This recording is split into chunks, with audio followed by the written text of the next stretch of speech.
Hey, first off, I hope everybody had a Merry Christmas. Obviously, we're excited to be in Orlando. The Citrus Bowl and the city of Orlando has obviously done a great job of hosting us. We've had a great week of preparation in Tuscaloosa prior to Christmas, and the kids got 3 days off for Christmas, and they've been working extremely hard since we've been here.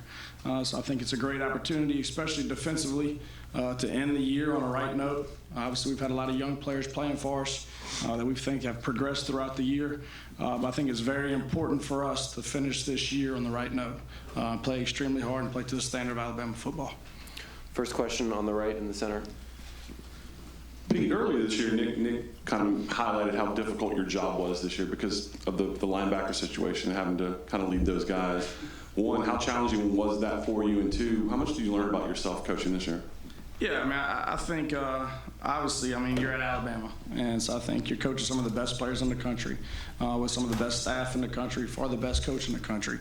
So I think it's not as bad as people think it is. Obviously, those two freshmen that came in are really good players. I think the struggle, obviously, for any young player in any system coming into college football as a freshman is adjusting to the speed of the game. And then I think as many shifts, emotions, and things like that they see when the pitcher changes, those guys being able having to make a call in a split second, and all 11 guys are waiting on them to make the call, because they're the signal caller of the defense. I think that was a struggle early for them. But I think both those guys in the middle of our defense love football. They're extremely smart. They prepare the right way, and I think obviously Xavier could talk about that, but they're in there all the time, and I think they got better throughout the year. They had their growing pains. I had my growing pains. It wasn't always perfect by any means, but it was a situation that we were put in. But I'm extremely proud of how they handled themselves and the preparation they put forward. Staying on the right, say one row back on the aisle. For Xavier, we've heard a lot about this team having something to prove and wanting to make a statement. What exactly is the statement that this team wants to make in this game? Just that we got it. Just that we can still compete, we can still play hard. That we still have the Bama factor, something that we talk about a lot. I know in a lot of the games that we play, we haven't really played our best, but we just want to come out here and show that we still can play and that we still can show that we are Bama and that we can go out and dominate. Same row on the right. For Pete, is there something maybe the outsiders, people who aren't in the program, who don't understand? What do they not understand about the process of these young guys coming in and learning the defense kind of on the fly like they had to? I mean, I think obviously a lot of programs play freshmen. I think a lot of it has to do with the position that they're playing and who's around them. I think it was a unique deal this year that you lost two guys at the same position to where you have two 18-year-olds that have never been in the system side by side. And I think a lot of times they're looking for confirmation. And they're looking for confirmation, and the guy beside them that doesn't really know either. And I think that's been the big difference in the past. It's not like freshmen haven't played at the University of Alabama or freshmen don't play at every other school in the country. That happens. It's going to happen. But I think the big difference is that guy having to make the call, set the front, set the blitzes, and then having validation beside him to where if he second-guesses himself, no, hey, it's Ringo, Ralph, just to confirm what he was thinking. I think that was probably the difference this year of having two 18-year-old kids side by side in the middle of your defense that are responsible for making the calls. So I think that was the unique part of it, to where you can look across the board, people play freshmen. Alabama's going to play freshmen. We're going to have great juniors that go out to the draft. That's going to happen. So you got to replace those guys and develop the bottom of your roster. But it's unique in those guys having to be the signal caller and being side by side. I think that was kind of the difference. We'll go over on the left, second row on the aisle. Pete, you mentioned you've had your growing pains this year. Mm-hmm. Where have you learned and grown the most as a play caller? And do you have an example of maybe a situation later in the season that you did differently? Yeah, I think it's always tough as a coach. I think obviously when you prepare and you're seeing what the opponent does and you're trying to take away their bread and butter and obviously give them different looks and all those things to take away, to some of their top plays, I think you got to be careful of asking your guys to do something that they maybe can't do. And I think at times as coaches, we always want the answer and we always want the chalk glass. And schematically on the board, we want to look like we've got the extra guy or we're fitting this the right way. And I think at times we put too much on those guys to where they're thinking instead of reacting. And I think especially for young football players, to be able to get lined up, set the front, keep the coverage obviously the same, and be able to adjust out what you're in helps those guys. And I think sometimes as coaches, we can think too much. I think we're too damn smart at times. All right, and then try to put them in certain situations to where they start changing the picture and we change the coverage because it's what's best to do. However, if you can't execute it, it doesn't matter the call. We got to be able to execute. Obviously, the call, whatever we call. But I think the big thing is obviously trying to keep it simple. However, be sound and be multiple. Because I think obviously we got good offensive coordinators, good quarterbacks. So if they know what you're going to be in, obviously they have a play designed to beat it. So I think obviously for us, from a pitcher standpoint, having the ability to change the pitcher, but keep it simple for our guys where the rules stay consistent and they can play fast. I think obviously that was something throughout the year that we kind of improved on. We still got to get a lot better at. We're going to stay on the left. Xavier, I wanted to ask you about one of your teammates that you came in to Alabama together with. What's it been like the last 3 years in practice going against Devonta Smith? Man, it's tough. He's one of those guys that makes you better. First when I came against him, like when we first came in, we didn't really go against each other that much, but throughout the past 2 years, I've had a chance to go one-on-ones against him when we're doing 2-on-2 drills, and it's tough. It's hard to guard him. He's a guy that can run. He's physical. He don't look super physical because he's not really a big guy, but he's definitely a guy that's very physical. He's not really afraid of anybody, and he definitely makes sure he competes every time. So he's one of those guys that's tough to guard either way it goes. So I try to do my best, and I know every time I go against him, I try to give him my best shot because I know he makes me better every time. So it's definitely fun going against him because I know I get to compete against him. I know that he's gonna make me better. Over on the right, third row in the center.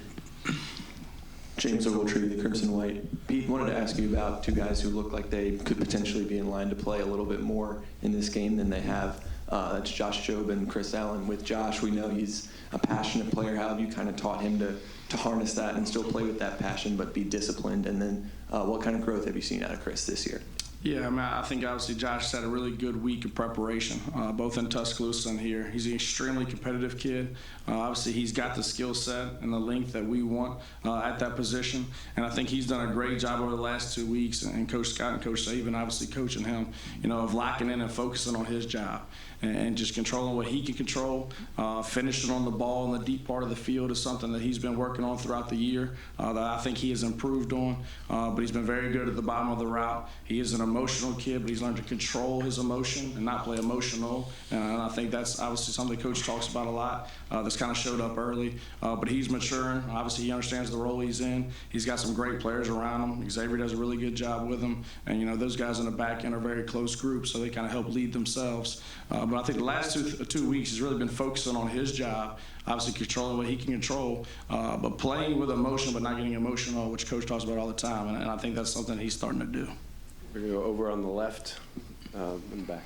Joseph Salvador, Florida Citrus Sports. Coach, what are you seeing from Shea Patterson on film? Why has he been so successful his last couple of games, especially the last 3 games? Yeah, I think obviously offensively what they do, Coach Gaddis and those guys do a really good job. So schematically, they make you count for all 11. They're going to run the quarterback. So obviously your structure on defense, you got to be able to account for the quarterback in the run game. And then I think on third down, he does a really nice job of extending plays.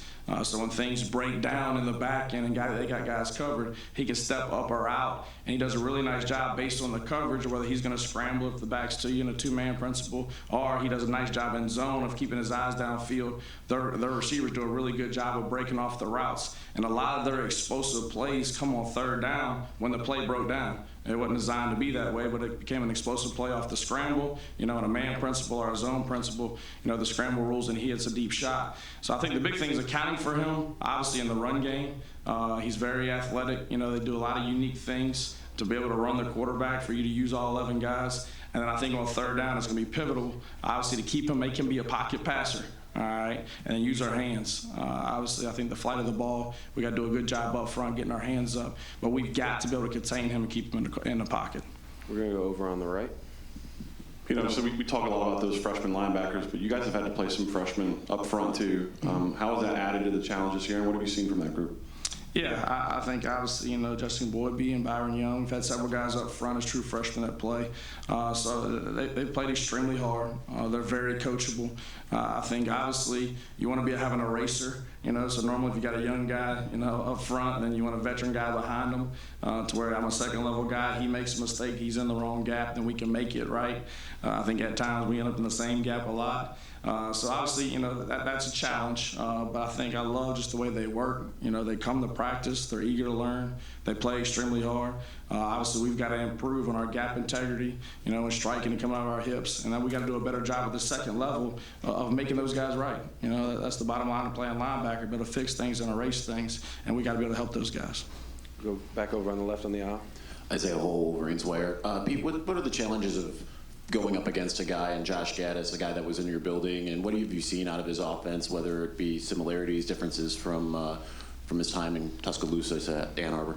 Yeah, I think obviously the unique thing is anytime you're playing an opponent, whatever you struggled with on tape, you're normally going to see. All right, obviously they go through that, and things that you've struggled with throughout the year normally end up showing back up. I think what's unique about him having been here, regardless of whether it's been on tape or we've been put in that position this year, he knows having been here in practice, things obviously that make us adjust certain ways and certain calls and things like that. So I think obviously, that does give him an advantage. Because we haven't put everything on tape, So most guys that play us, hey, what you struggle with on tape, you're going to repeat and you're going to see again. And obviously he knows our system, and he knows obviously some of the rules of the system. But you got to execute. I think as coaches, you call a play, the players got to execute the play. It ain't always perfect. So I think we got to do a good job of stemming in disguises, some fronts and some coverages. But the bottom line is going to be about our execution and our players playing extremely hard. Final question across the aisle on the right.